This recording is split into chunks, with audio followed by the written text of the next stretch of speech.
Le niveau de haine et de violence en Centrafrique est plus important que celui qu'on imaginait, a dit le ministre de la Défense Jean-Yves Le Drian. 2 mois après leur arrivée et malgré leur professionnalisme, les soldats français servent-ils à quelque chose en Centrafrique? C'est la question qui fâche de 7h15 sur Europe 1.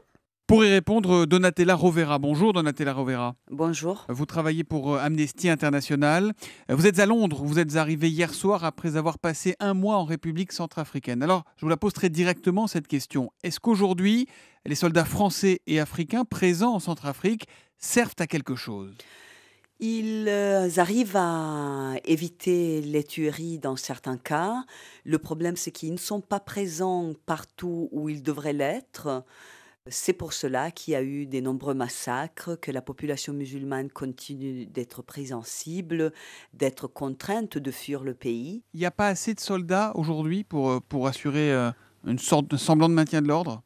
Il n'y a jamais assez de soldats dans ce genre de situation et on peut en débattre toujours. Je crois qu'il faut plutôt regarder la question de la performance. Est-ce que les ressources qui existent sont-elles bien utilisées? Je crois que la réponse est non.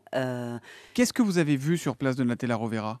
Écoutez, je vais vous donner un exemple de ce que j'ai vu jeudi après-midi. J'étais dans un village qui s'appelle Bouguera, qui est à peu près 250 km, 300 km à l'ouest de Bangui, pour enquêter sur un massacre qui avait eu lieu le 24 janvier.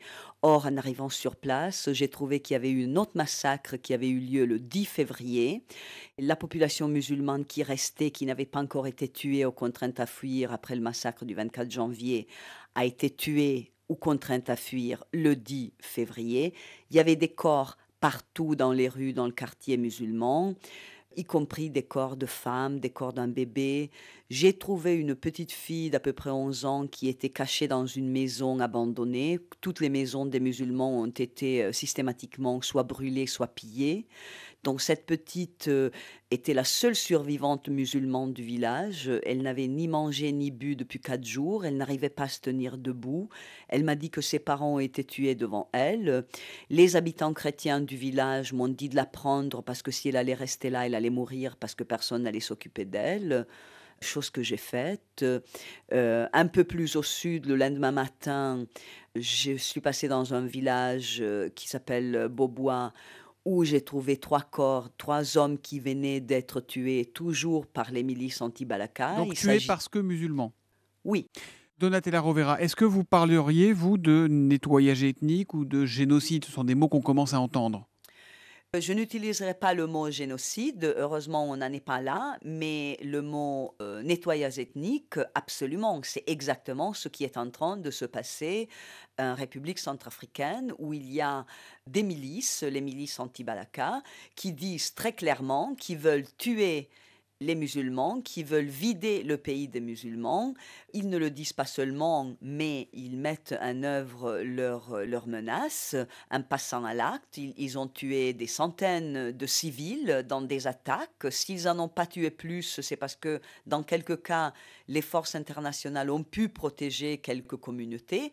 Et la seule protection, effectivement, qui peut être offerte aux populations musulmanes de la part des forces internationales, c'est de les protéger quelquefois en attendant qu'ils quittent le pays. Donc, le pays est en train d'être, pour ainsi dire, nettoyé de sa population musulmane.